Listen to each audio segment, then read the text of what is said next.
Hey guys, Samaj Ramal Crawford here, the man at the top of the mountain. And I'm hoping that by this time you've pushed the subscribe button on my page and that you've caught up and that you've looked at the first couple of videos that I've done on the allegory of the cave. A perspective is what we call it. And so please subscribe. I really like comments on the YouTube page. I like the conversations. I like to know that thought has been provoked, that people just start thinking. But this was one of the first things that put me on my path, and I'm just continuing this path by being that guy at the top of the mountain and just dropping information. And if you want to know more, you can always climb and ask. But so this is it. This is the third, if not the final installation on this series on the allegory of the cave. To me, it's the most exciting because it leaves us and it leads us to do nothing but speculate and hope. Now, both of those are very powerful mindsets in and of themselves. Speculation is all we have without having a one-on-one experience in any subject. All we get to do is speculate about things that we like, the past or the future, right? And hope, it's a driving force that can take each person on a journey of discovery into self and possibly new experiences that can change the entire foundation of our accepted humanity. I believe there are countless individuals that have in some form or another been allowed to ascend to have these experiences.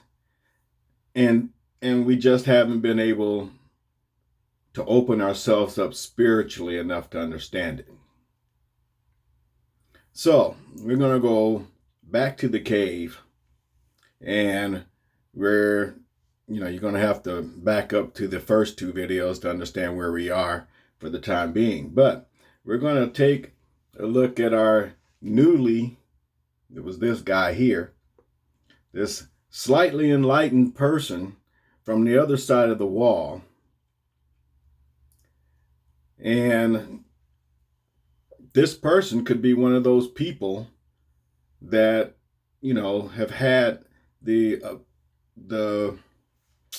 opportunity to ascend. At least they've ascended past the wall, and they're slightly enlightened. And earlier I spoke about what would happen if they, after literally seeing, see this here? After literally seeing the light, they decided to go back behind the wall and try to help or get other individuals to just come and see what they've seen. If they're convincing, then, they may get somebody to go, hey, you've been there, you've experienced it. Maybe we could come and see what you're talking about. Maybe there is more. So in this image, you see there are at least two people in this picture, actually three. And let's speculate that now there are at least two people who know that this particular truth, that it's true, that there is more from behind the wall, right? And there's these group of people we've never seen before. And there's more that you can do. There's more that we can see. My experience has now changed me from who I was on the backside of this wall. Wouldn't it be true that because they've had this experience, that they might be wondering if there's possibly more? Especially if finding more could mean a better life for them and the others behind the wall, and maybe even these people we call the staffers. if they were to ascend out of this cave. Now, this concept excites me because this is us, right? There are people who are living clueless lives, especially if they're stuck in a holding pattern of just watching and listening to and just blindly believing every shadow that speaks to them. We tell ourselves that we must have faith and hope for a better life or whatever it is that you want. And we should. But maybe that faith and hope, which should be motivating us to move forward, is binding us to the shadows because of fear. Fear of the unknown. The unknown is and will forever be the unknown. Your fear of it may be the only thing you really know about it. You must face it to move forward. I know I'm going off my little tangent. I digress. But now here's what happens, right? In this allegory, right? Our like-minded escapees, they face another decision. Because as they look up, they can clearly see that there's more light above them. And it's bright. The future is bright. But when they look back, there's light, but it's not quite as bright. You know, this fire is inside the cave. And it's the first light that they came into. All right, so now there's something that's saying that there's more. And if they look further back, there's the darkness that they used to live in. So they're stuck with this decision. Is the pain they experienced before, both mentally and physically, worth the ascension into the unknown? Is the fear of the unknown now stronger? Or have they learned that the pain is only temporary and it makes them stronger in the end? But it's a choice that they have to make. So that's something to think about, right? But I had a thought. I had a thought about these staffers because, you know, we haven't truly explained their existence, why they do what they do. And for those of you who haven't been on the first two videos, why they do what they do to these people, the shadow people. Okay, this is the whole picture here now. Why do these people tell these people how their lives are supposed to be? Or these people have made up or believed that this is how their life is supposed to be. Right? But maybe the staffers here, maybe those are individuals who have actually escaped the shadow side, and they're a little bit more enlightened, and with that enlightenment came a little bit of power, right? A little bit of ego. And this group, instead of going back to share, you know, the possibility of the power that they have, because they know that there's more than what they've been told is on the wall, maybe these people decided that it's better for them to come together as a group and keep the shadow people uninformed, or worse, misinformed, and control them from becoming enlightened people, to keep them from understanding that there's a bigger and better truth than where they're living. Now, we've seen these staffers show up throughout our human history, right? I mean, we've called them the Pharisees. We've called them Napoleon, Hitler. We've called it the industrial age here in the United States, right? And anything else that consistently gets laughed off as conspiracy theory. Just think about it. I'm done. right? But looking at this image again, we see that at least one individual has made the choice to face their fear, to live through the pain that may come because they experienced it once before, but they didn't know. But they're out the hole, man, and they climbed out of the cave. What's going through their mind? I mean, first of all, did they become, because we have to have a leader, all right, or a guinea pig.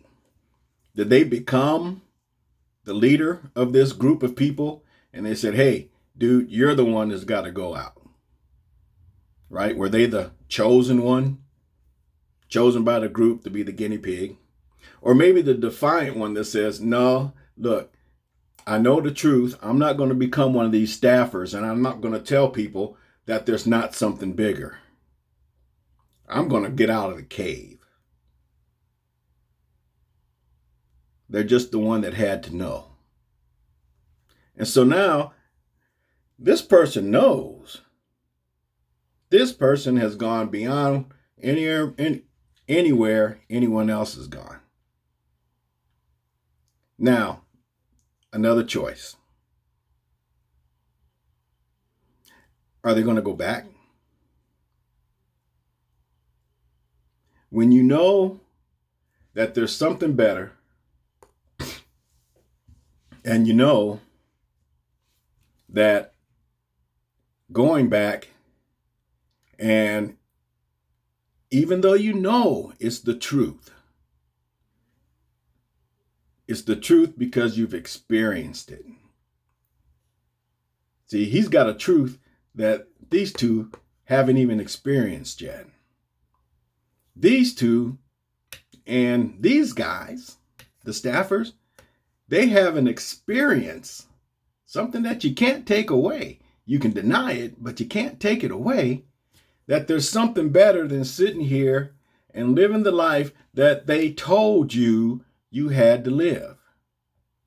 And that these guys aren't exactly who you thought they were because they've only been produced by these people. And when you come out and find the light and see the light, then yeah, it's painful because now you have to change your whole thought process.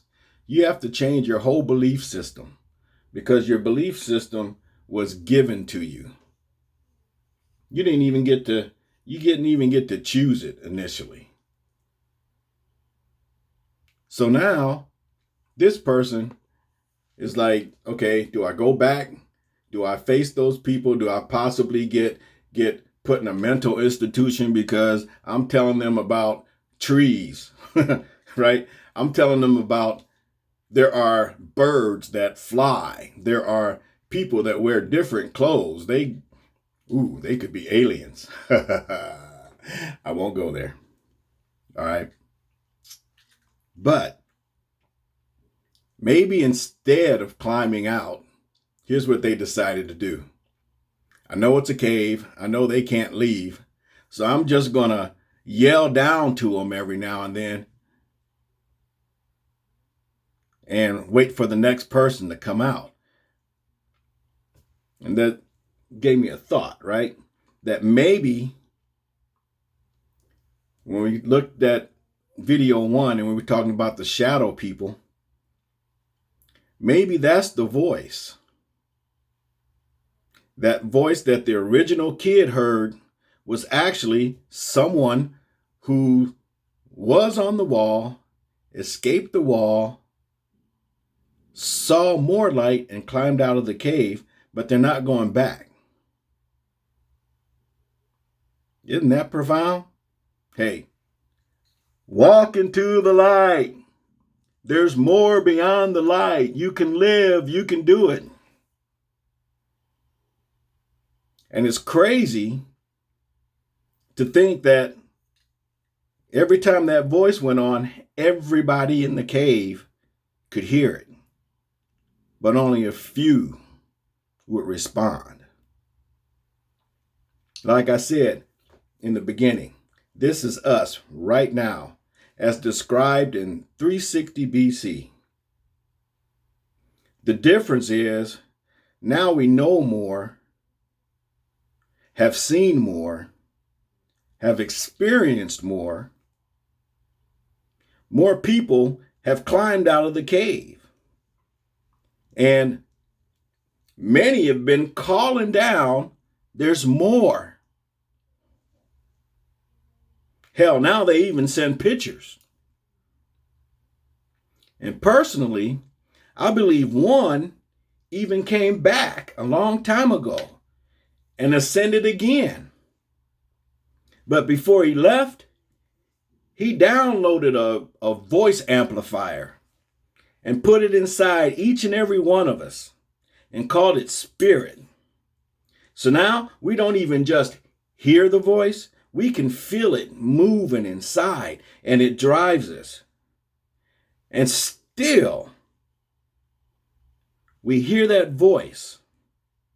We feel the pull of, man, I get what you've been telling me back here in the shadows.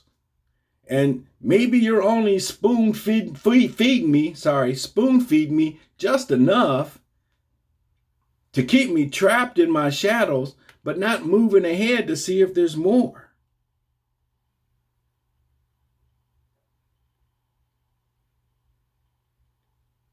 Think about that. We've got it inside us, that inherent natural drive. And why am I here? Isn't that the ultimate question? Who am I? Why am I here? Maybe the answer doesn't lie in the shadows. Maybe it lies in getting out of the cave. It's crazy. But before he left, like I said, he just set us up so that we could feel it. But only a few of us trust it. Now, the shadows, the staffer people, when they know, okay, well, we've chosen to be staffers and we know that there's more. We've not been there. Maybe they have. We've not been there, but we got to hold these people down because of the changes that we've had, and people, and you can see it around you. More and more people are going, hey, there's more to this than what you've given me. So maybe the staffers are up in their game. The people calling down are calling down in great voices. And everybody who's hearing the voice can do the same thing. See, I believe we can all still ascend, but we have to let go of our fear, especially our fear of the unknown, the fear of change, the fear of what if I'm wrong and you're probably not. The fear of everything else that says, this is it. Because everything that says there's more puts fear in you, because if there is more, you realize that you're the only one that's been holding you back, because you've always known that there's more. And we have to have faith that there is more if you're going to move forward, and hope that you can trust what you do know is that, yeah, I know other people have been there. I know there are people who are back. I know there was this person who told us that I am more because he is more, and we're just like him.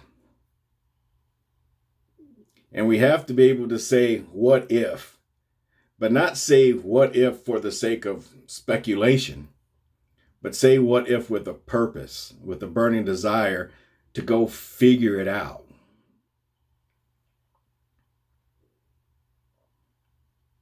The cave is a crazy place to be. Outside of the cave is even crazier. And I believe that maybe that mountain that I dreamed about, you know, the one that people would climb up to get wisdom from the old man sitting there at the top. Maybe that's just a dream that I had about people taking another path out of the cave. And the answer to the question is the unknown. And we have to go to the unknown to find the answer. I hope it makes you think. Makes me think. And I'll be back again with something different. Maybe. Who knows? Climb the mountain, get out of the cave, push the subscribe button, leave comments, and I look forward to talking to all of you again. This is Samaj Ramal Crawford, the man at the top of the mountain. Peace, love, subscribe, and all that jazz. Namaste. Have a great day.